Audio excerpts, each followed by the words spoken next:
James Davis.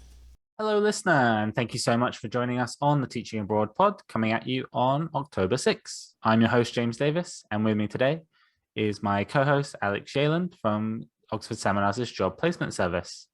So with that, welcome to episode 13 of the Teaching Abroad pod, where we discuss all things TESOL, from travel adventure stories, food recommendations, to teaching tips and job search advice. We'll be releasing new episodes every 2 weeks, so be sure to like and subscribe.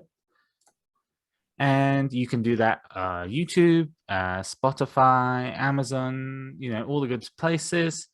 And we've got a good one for you today. On today's show, we are speaking to teacher and Oxford Seminars blogger, Joanna Panayi, about her journey, using her background in theatre to teach English and enliven her online English classes.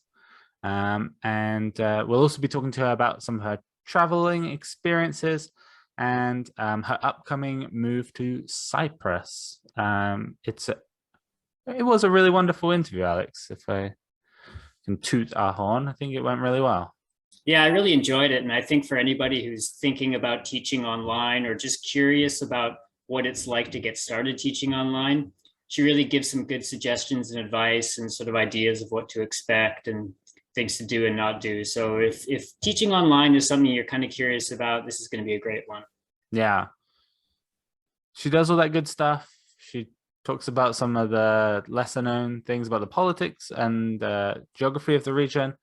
But she also talked about cheese, which is surprisingly, it wasn't a cheese that I'd really heard of before. But you said it rang a bell in your mind as soon as she said it. Yeah, so Joanna was talking to us about halloumi cheese, and she described like this wonderful dish with, I think, like watermelon and just like a wonderful, like fresh kind of Mediterranean style food. And I was thinking about, where have I heard about halloumi cheese? And I've had it in the UK. And we do not serve it in such a delicate way. We decided that we're going to bread it and we're going to fry it. And we're going to call it a halloumi burger. And that's a vegetarian alternative, I guess, for burgers. So I've had that before. It's pretty good. And then I was like, I've definitely had it again. Where have I had it? And there's a local Greek restaurant where I live, and it's called Flaming Cheese. So they have a big hunk of halloumi. They pour, I don't know, some brandy or something on it, set it on fire, bring it to your table. Sensational. So big fan of halloumi, but definitely need to try one of Joanna's more refined recipes rather than deep frying or flamethrower-esque cooking methods. I think the way she described that they do it in Cyprus sounds a lot healthier, and you'll probably live a lot longer, but maybe you won't have as much fun, so who knows. Yeah, I mean, like, setting fire to cheese is never gonna disappoint anyone. But without further ado, we will show you that interview with Joanna to talk about theatre, TESOL, and traveling abroad. So enjoy. But first, a word from our sponsor. With Oxford Seminars, starting your new career teaching ESL couldn't be easier. Oxford Seminars has trained more than 70,000 teachers over the past 20 years, and you could be next. Their comprehensive 120-hour program starts with live instruction from an experienced ESL teacher, followed by convenient online modules. If your goal is to relocate overseas, or even teach from the comfort of your own home, Oxford Seminars' renowned lifetime job placement service will get you where you want to be. Call 1-800-779-1779 by October 8th and give the code POD106 to get $50 off your Oxford Seminars TESOL course price when paying in full. If you're too late, don't worry, there'll be another code in the next episode. Now back to the show. We are now joined by Joanna Panayi. Joanna completed Oxford Seminars' TESOL, TEFL certification earlier this year. She has a bachelor's degree in drama and has been a drama leader in numerous programs and camps for children. As an online English teacher, she has been finding ways to incorporate her training and experience in acting in the language classroom. Joanna, welcome to the podcast. Thank you for having me. Thank you. Yes, Joanna, you've recently written a blog for us, an excellent blog, I might add, and anyone looking for that can find it at oxfordseminars.com/blog. Have you always been involved in the theatre, or is this something that kind of developed from doing your degree? How did that start for you? I've always been this quirky kid who didn't necessarily fit in. Like, I wasn't very good at sports. I was okay at school, but nothing really stood out to me. And when it came to at a young age, when it came to when I was in class, that maybe I would have to do a presentation or a speech, that was when I was like on the ball. I was at the top of my game. And so I started noticing things like that. But I was always very into performance, regardless of if it would have been like singing or like standing in front of an audience and just like reading something, like just very simple things about performance. I was always into it. And then it wasn't until actually in high school where I was like, okay, I think I want to get into this. I want to do this for a living or pursue it in some way, shape, or form. So I live in Woodstock, Ontario, and Woodstock, Ontario is a small city, I would say.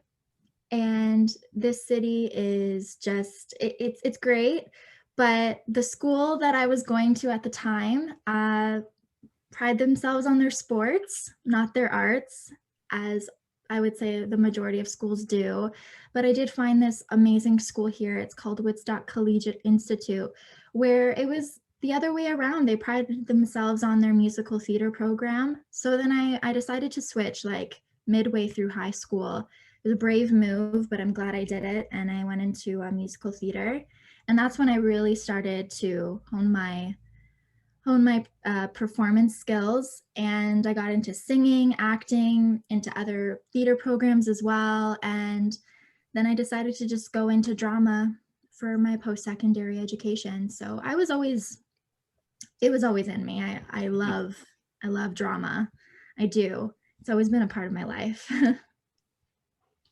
So what did your family think about that when you made that move? Was there any concern about, oh, you're never going to get a job if you do a major in Yeah. drama, or were they really supportive? Um, they were and they weren't. Like, it, I mean, I think that's the thing about when you go into like anything to do with the arts, the whole job opportunity. But I was 16 years old, and you have to really think about like what a 16-year-old needs. And just in terms of that, when you tell them, well, you're never going to find a job in this, it's like, well, I'm 16 and I have my whole life to figure out what I can find a job in. It was one of those things where I'm a bit too young. I think you're so pressured in high school to know what you want to do with your life. And I had to really fight for it, to be honest with you. My parents didn't really like believe that this was maybe a future for me, regarding if I was just going to go into drama or acting or whatever I was going to do at the time. They didn't know that until they sat in the auditorium and they saw me perform, and they're like, "Oh, we get it now. Okay."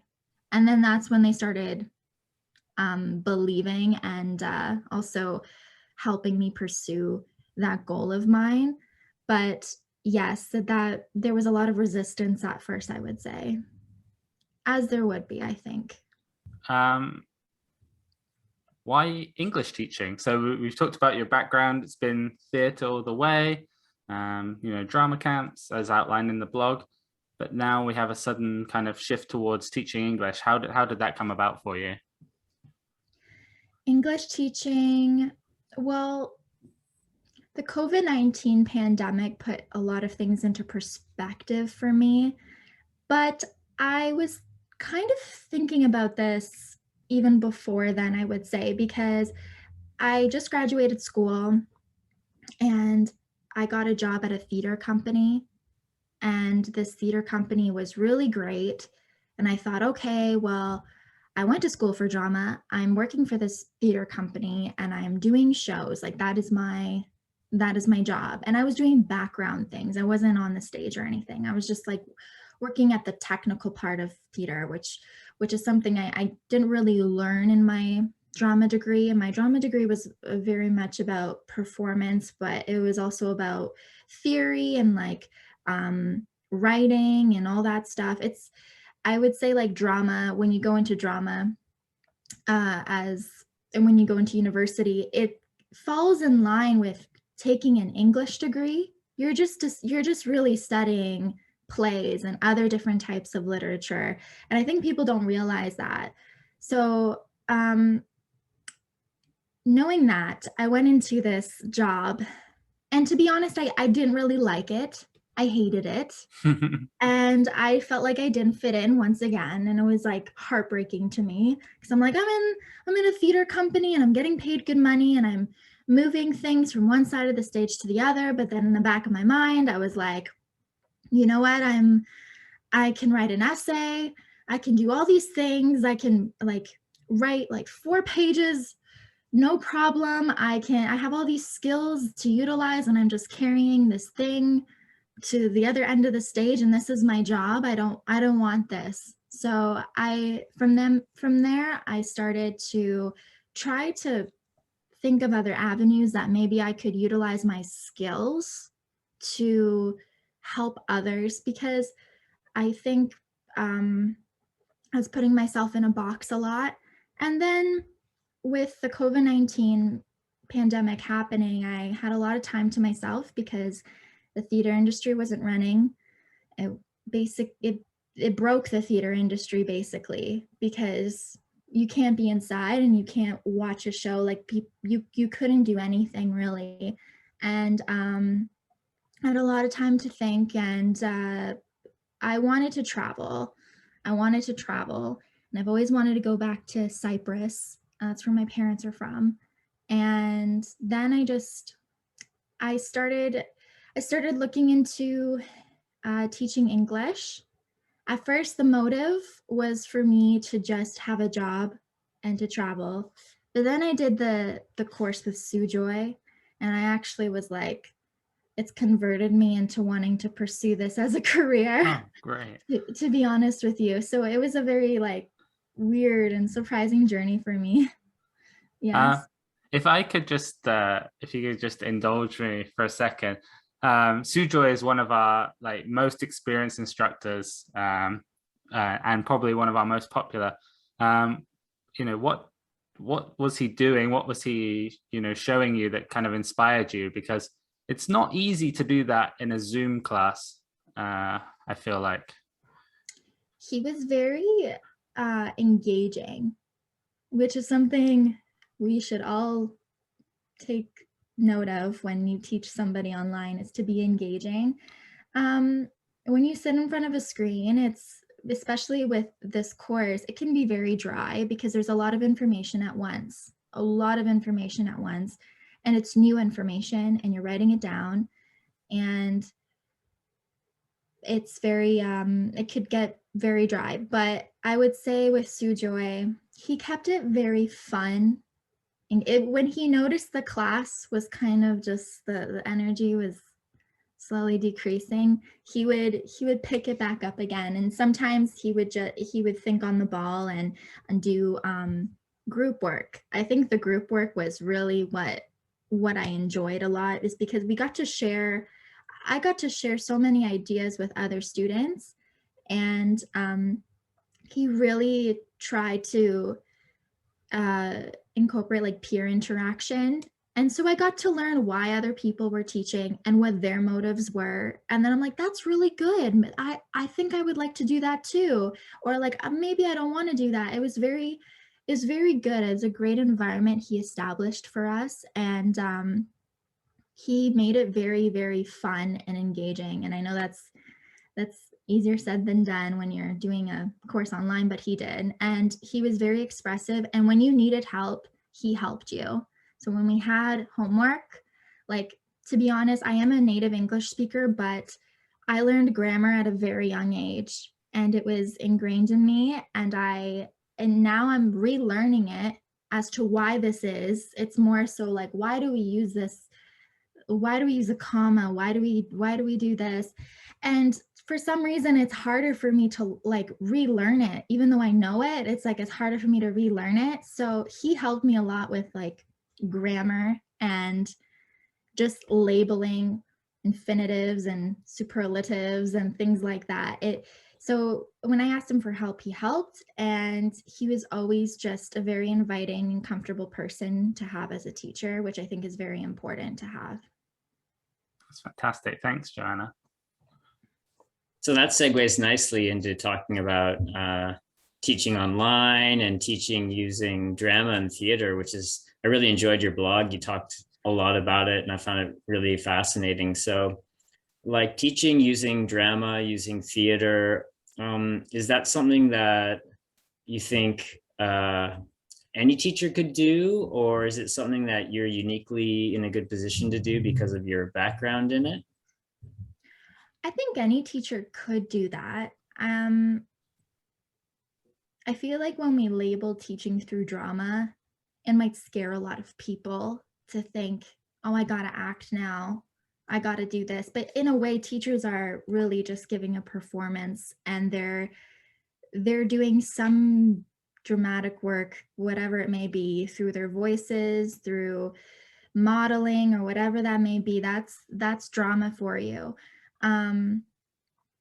But I would say that teaching through drama is very, very simple and easy, especially when you're teaching online and you're trying to engage the student. I think it really helped, to be honest with you, doing the course with Oxford Seminars online, because I learned a lot about the online environment and how it can be as a student. So then I tried to really incorporate like my own experience into teaching students. And with my experience as well, I taught young kids. First, I taught drama, like actual drama, online. It was a drama camp.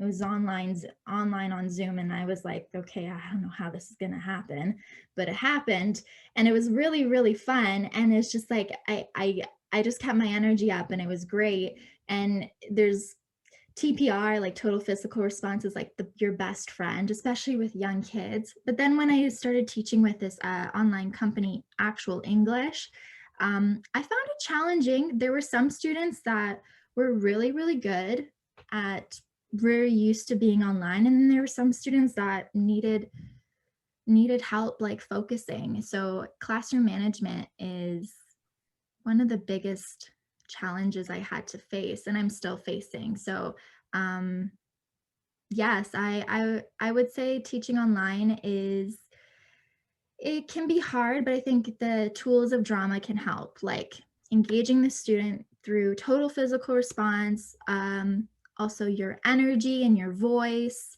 and props. I had to buy a bunch of props, like I have a toy store downstairs. Literally, I have a toy store downstairs. I bought so many props. And especially when I bought food, I bought like toy food.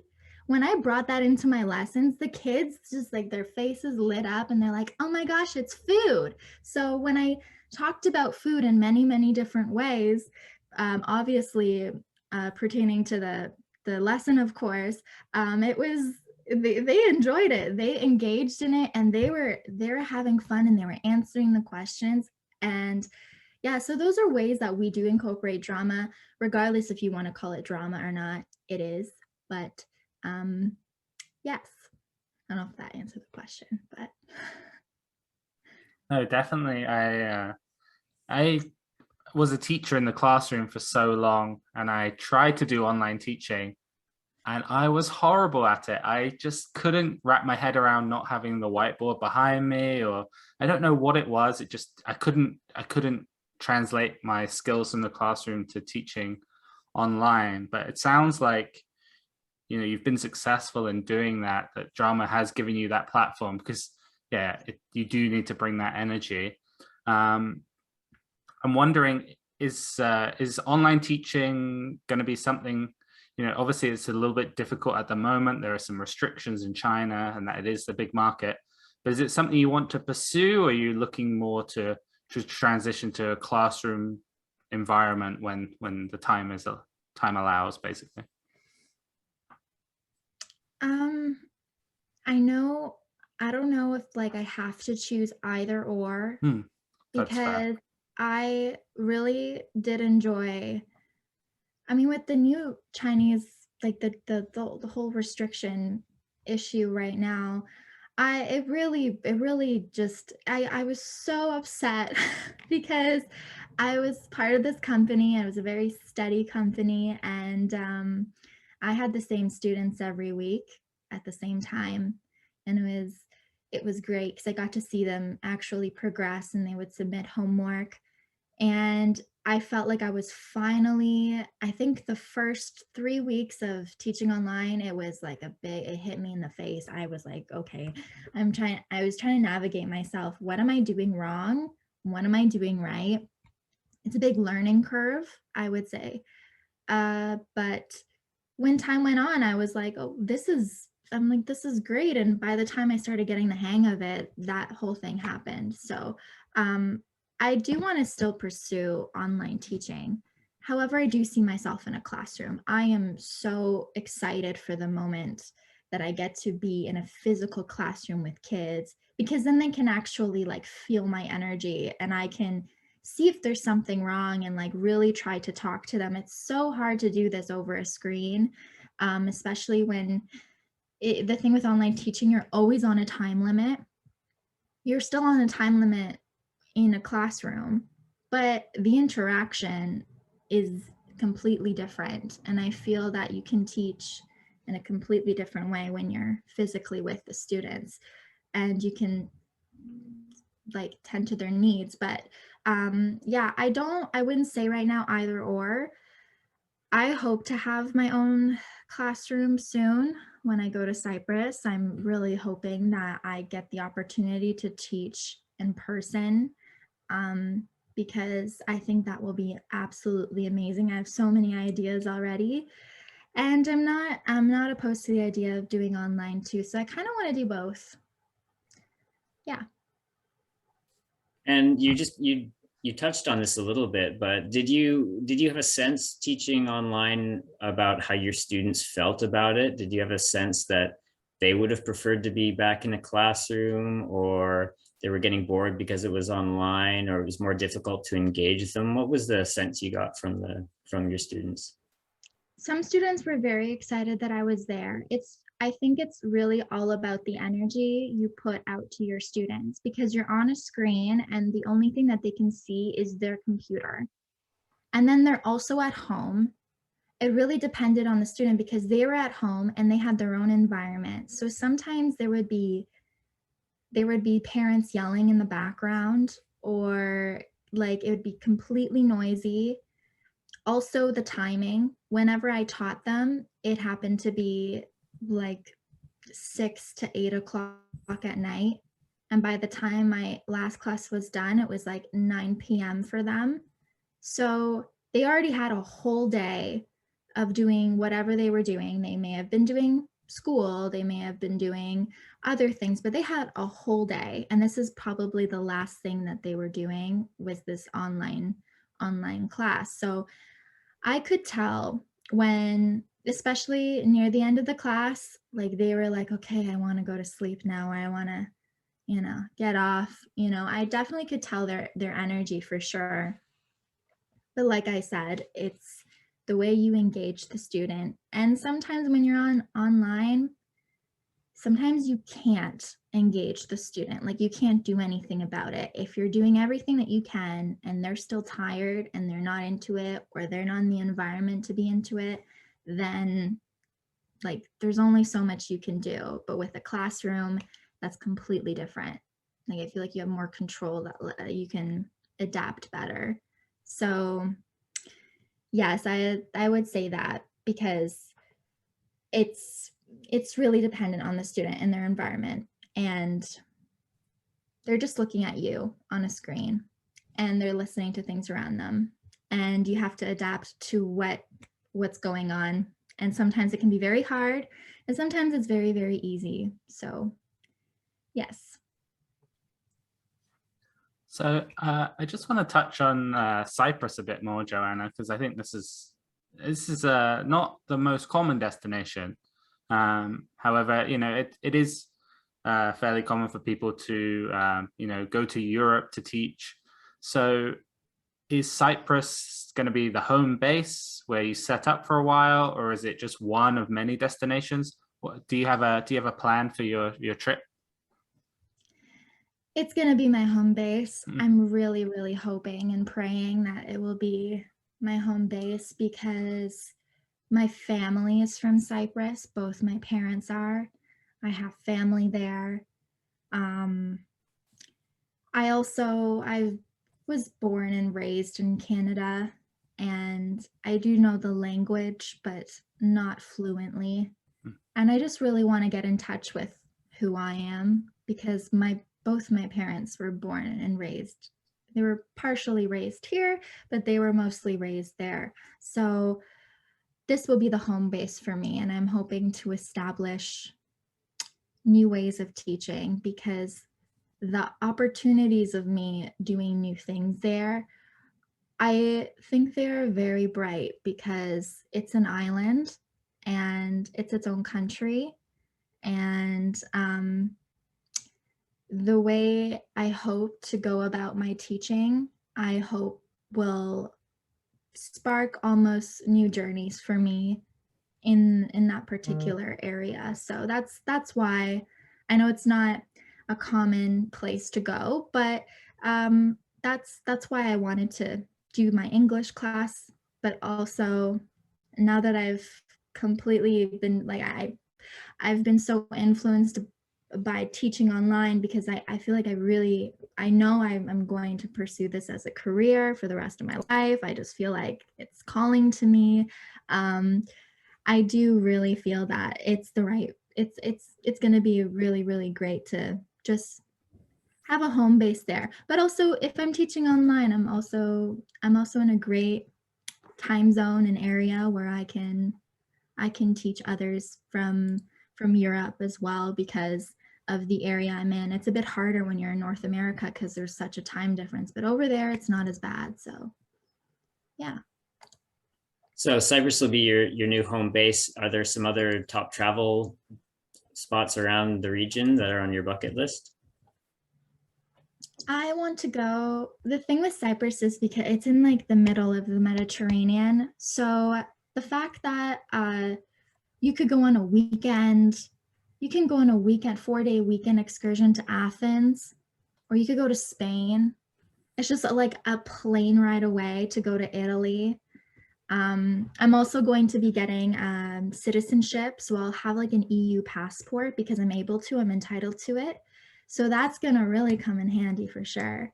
But the places I really want to go, I want to explore Greece, the different islands in Greece, of course, Athens. I want to go to Spain and go to Italy as well. Yeah, those opportunities, that's another reason why, of course, under a whole list of reasons why I would go, that's a huge reason to go is because when I do have the opportunity to want to go travel, it's not going to be as expensive and as life altering if I wanted to do that. So, yeah. Very jealous of you're going to get an EU passport. Me too. Yeah. So jealous. Yeah. I'm a bit of a broken record on Brexit, but we won't talk about that. And also, Joanna, you're going to be living in one of the top tourism destinations in Europe anyway. Like, just being in Cyprus is going to be a fantastic experience. Like so much to see and do. It's amazing there. There's like always something to do there. Great weather too. So, as someone with the heritage, from being from Cyprus, your family, is there anything that people should know about Cyprus that maybe they don't know? Any secret food or drinks or anything about the Cypriot culture that people, you want people to know about? Well, Cyprus is the last divided country in Europe. It's I'm going to be living in the last divided, only, I would say the only divided city in all of Europe. It's divided between the north there's Turkish Cypriots and then there's Greek Cypriots, and this was because of the war in 1974. So I don't know if people know that. Also, there has been a spark in halloumi cheese. Um, a lot of people I've been seeing on my social media, people have been eating halloumi cheese. That is a Cypriot trademark. That's a Cypriot cheese. You may not have known that, but I will tell you. It is a Cypriot cheese, and I've been eating this my whole life, and it's wonderful. You could put it in your salad. You could grill the cheese. You can have it with watermelon, which is a really, really good combination. If you haven't had that, halloumi with watermelon, you are definitely missing out. Food or drinks? One of my favorite foods I would say that I'm looking forward to eating is this meal called gleftigo, which is lamb and potatoes, and there's different ways to make it, but you put it in a pot. My grandmother, she does it in like a clay pot, or you could put it in a pan and you wrap it. You have to almost have a lid over it or seal it with tinfoil or what sort of way. And the way it's traditionally made is that you put it into an oven, but not a traditional oven, like an outdoor oven. So for example, like, I don't know, something like a pizza oven, or you could probably put it in a pizza oven. You put it in one of those types of ovens, and then they basically seal up the entrance to the oven with cement and bricks.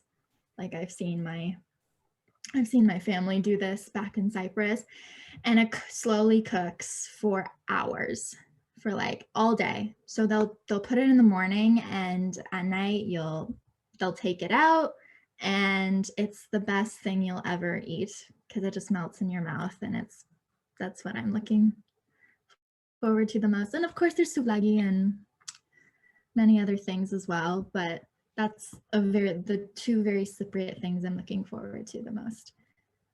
I have never heard of that, but that sounds absolutely outrageously good. So I'm definitely gonna have to find that.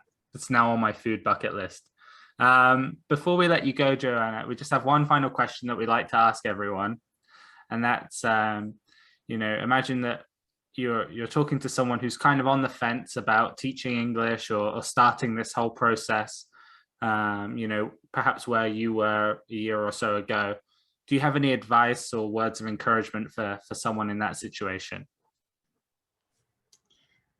I would say, if you really want to travel, if you really want to help people, and if you really feel that you want to do something completely different, then I would encourage taking this certification, having the certification. It does not hurt. In my perspective, I wasn't sure if I was going to like it or not. And I went into this thinking, I want to do more things with my life. I mean, of course, with everything going on in the world right now, I felt very isolated and I needed a new direction. And I feel that a lot of people, when they get into this, especially later on, or like I believe, I don't know, I'm not going to speak for everybody, but I believe that there are actually a lot of people who turn to teaching English online because it's not their first choice of a career, but it may be something that they want to do, something else they want to do that this will allow them to do, that like travel or help people.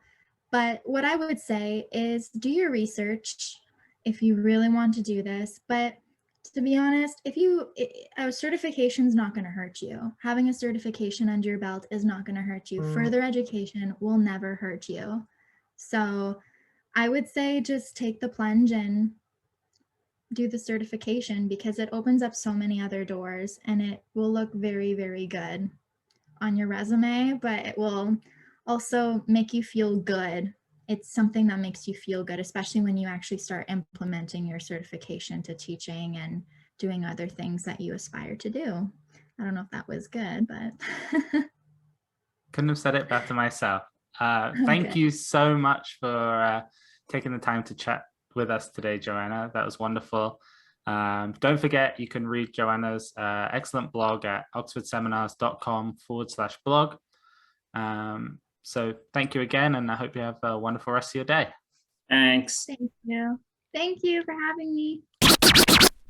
And thanks so much again to Joanna for taking the time to speak to us recently. She was a fantastic guest. I hope we get to catch up with her in the future, see how things go in Cyprus. But before we wrap up things today, Alex, do you have an update for us from the Job Placement Service? Sure. Yeah, we were talking today about teaching online, and that's sort of been one of the big growth areas over the pandemic. A big growth in online classes, a big growth in obviously demand for online classes. Unfortunately, recently in China, there was a change in government policy that caused most of the online schools based out of China to shut down or restructure. We're still sort of waiting to see if they're able to restructure and reopen, but that cut down a huge amount of the schools available. But of course, the demand hasn't gone anywhere. So a lot of schools have shifted, or schools in other regions have become more popular. So we've actually recently added a few new partners in Latin America who are teaching online. And some of them are schools who've transitioned to teaching their students online. And some of them are online based only schools catering to the Latin American market. And they offer a much more competitive salary than you would typically get for the Latin American region.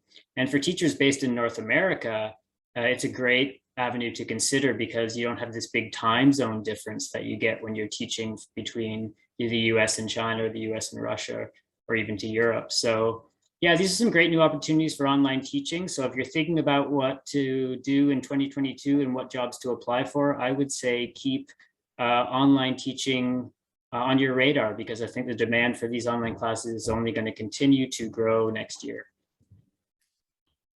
Thank you so much, Alex, for that update. Yeah, I think that's, if there's one thing that Joanna taught us, it's that, it doesn't have to be dull to be an online teacher. Like, you can make it as interesting as you want. So thank you for that. And thanks to you, listener, for tuning into the Teaching Abroad pod. We'll be releasing new episodes every other Wednesday. If you enjoyed this episode, be sure to like and subscribe and share it with your friends. Remember, you can find us on YouTube, Spotify, Apple Podcasts, Stitcher, anywhere you can find a good podcast. If you have any great ideas that you'd like to hear us discuss, any people you want to put us in contact with, do let us know. Leave a comment on YouTube, or find Oxford Seminars on Facebook, Instagram, or Twitter. Or failing that, email us at teachingabroadpod@oxfordseminars.com. Have a great day. Bye.